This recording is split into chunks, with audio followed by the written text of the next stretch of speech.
Hello everyone, welcome back to my channel free medical education. I am doctor Harjis. आज हम बात करेंगे कुछ लंग कंडीशन जो बहुत ही कॉमन है और उसके साथ साथ बहुत ही इंपॉर्टेंट है, जो अक्सर हॉस्पिटल्स में या मेडिकल मतलब जो कॉलेजेस होते हैं जो बहुत ही कॉमन यूज़ होती है। इसमें हम टोटल 4 कंडीशंस को मतलब 4 कंडीशंस के रिगार्डिंग डिस्कस करेंगे।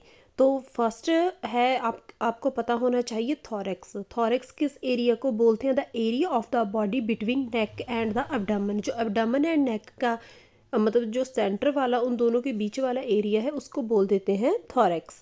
जो थॉरेक्स वाला एरिया होता है उसमें कई वाइटल ऑर्गन्स होते हैं, जैसे कि हार्ट हो गया, कई सारी मेजर ब्लड वेसल्स होती हैं एंड लंग्स होती हैं।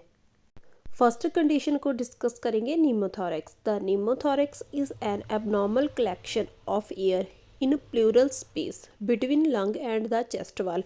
तो प्लूरल स्पेस कौन सी है? जो एक लंग्स है और उसके आउटसाइड चेस्ट वॉल है, उन दोनों के बीच में जो एरिया है उसको बोल देते हैं प्लूरल स्पेस।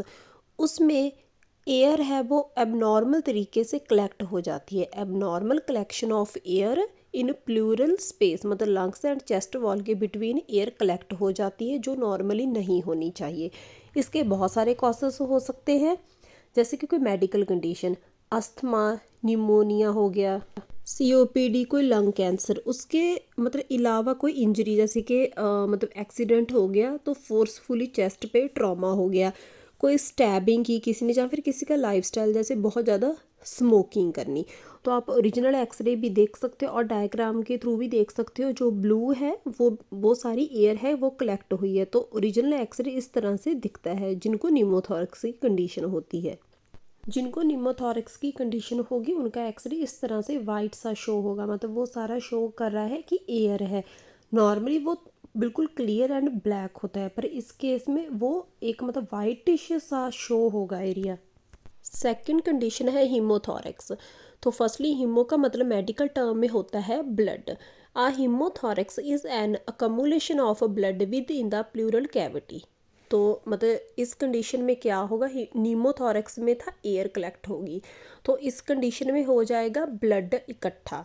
कहाँ पे? एक लंग एंड जो उसकी आउटर चेस्ट वॉल है उन दोनों के बिटवीन। आप इमेज के थ्रू देख सकते हो, वो लंग है और जो आउटर चेस्ट वॉल है उन दोनों के बिटवीन ब्लड है वो इकट्ठा हो जाएगा। तो इसके बहुत सारे कारण हो सकते हैं, मेडिकल कंडीशंस हो सकती जैसे कि ट्यूबरक्लोसिस, लंग कैंसर। उसके अलावा ब्लड क्लॉटिंग डिसऑर्डर्स की वजह से भी हीमोथोरेक्स हो जाता है, या फिर कोई चेस्ट सर्जरी या चेस्ट प्रोसीजर हुआ हो उसकी वजह से भी हीमोथोरेक्स हो जाता है। उसके अलावा कोई एक्सीडेंट हो गया, ट्रॉमा हो गया चेस्ट पे। तो नेक्स्ट थर्ड कंडीशन है एम्पाइमा, जो बहुत ही कॉमन कंडीशन है, पस इन प्लूरल स्पेस। तो जैसे एयर कलेक्ट हुई थी, ब्लड कलेक्ट हुआ था, इस तरह से पस है वो कलेक्ट हो जाती है प्लूरल स्पेसेस में। तो इसका मोस्ट कॉमन मतलब जो इसका कॉज होता है वो होता है निमोनिया। मतलब चेस्ट में बैक्टीरियल इन्फेक्शन बहुत सीवियर लेवल पे होगी, उससे क्या है, पस फॉर्मेशन होनी स्टार्ट हो जाती है। तो उसके अलावा इसके कॉजेस होते हैं ट्यूबरक्लोसिस हो गया, चेस्ट सर्जरी, चेस्ट इंजरीज और ट्रॉमा। जो पस होती है जो बहुत ही थिक होती है, जो वाइट कलर की भी हो सकती है, येलो भी हो सकती है, पिंक भी हो सकती है एंड ग्रीन भी हो सकती है। जो मोस्ट कॉमन कॉज है एम्पाइमा का वो होता है कि सीवियर लेवल की इन्फेक्शन हो जानी चेस्ट में, ज़्यादातर बैक्टीरियल इन्फेक्शन। तो नेक्स्ट है प्लूरल एफ्यूजन, जो बहुत ही कॉमन एंड इम्पॉर्टेंट टर्म है। Pleural effusion is a collection of fluid around the lungs. तो जो प्लूरल एफ्यूजन है ये बहुत ही कॉमन कंडीशन है, जो अक्सर हॉस्पिटल में ज़्यादातर जो सीरियस पेशेंट होते हैं जैसे कि आईसीयू वगैरह लेवल के, उनमें ये कंडीशन अक्सर देखी जाती है, बिल्कुल कॉमन कंडीशन है। इसमें होता क्या है कि जो लंग्स के अराउंड फ्लूइड की कलेक्शन हो जाती है। इसका कारण हो सकता है कि पेशेंट को कोई हार्ट डिजीज़ हो, किडनी डिजीज़ हो, कोई मतलब चेस्ट में कोई इन्फेक्शन जैसे कि ट्यूबरक्लोसिस हो गया। तो जो ये कलेक्ट हुआ फ्लूइड है इसको एक नीडल के थ्रू बाहर निकाला जाता है, जो बहुत ही कॉमन प्रोसीजर होता है। अक्सर जो सीरियस मतलब जो सीरियस पेशेंट होते हैं जैसे कि आईसीयू वगैरह लेवल के, जो थोड़े हाई लेवल के हॉस्पिटल्स होते हैं, उनमें ये प्रोसीजर अक्सर बहुत ज़्यादा किया जाता है। तो इसका शॉर्ट है जो आप देख सकते हो मेरा कि ये किस तरह से प्रोसीजर होता है। क्वेश्चन आज हम बात करेंगे चेस्ट ड्रेनेज। चेस्ट ड्रेनेज क्या होती है? जो एक प्रोसीजर होता है फ्लूइड को बाहर निकालने के लिए। कहाँ में से? प्लूरल स्पेस में से।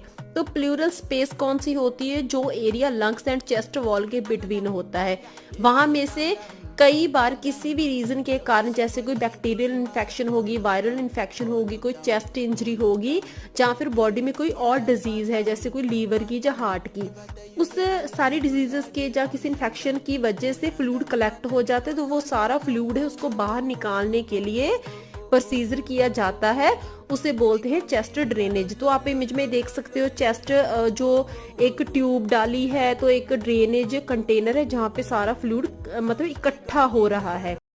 जो जी सारी लंग कंडीशंस है, इसमें पेशेंट्स में सिम्टम्स क्या आते हैं? चेस्ट पेन होगी जब वो कफ करेगा या फिर डीप ब्रीथ करेगा, उसको चेस्ट में पेन होगी। पेशेंट को डिफ़िकल्टी आएगी ब्रीथिंग में, डिज्निया बोल देते हैं जिसे, शॉर्टनेस ऑफ ब्रेथ होगी पेशेंट को। तो नॉर्मली जैसे वो सांस लेता है उसमें उसको दिक्कत आएगी। तो अगर पेशेंट हॉस्पिटलाइज्ड है तो पेशेंट के जो SpO2 होगी, ऑक्सीजन का लेवल है, वो कम होगा, तो पेशेंट को ऑक्सीजन की ज़रूरत पड़ेगी। तो फिर जो डॉक्टर होते हैं वो डायग्नोस करते हैं, पेशेंट का एक्सरे करवाया जाता है, ਜਾਂ फिर पेशेंट के CT स्कैन चेस्ट करवाई जाती है, जिससे पता चल जाता है कि पेशेंट की मतलब जहाँ तो कोई फ्लूइड कलेक्ट है, पस कलेक्ट है, या एयर वगैरह है।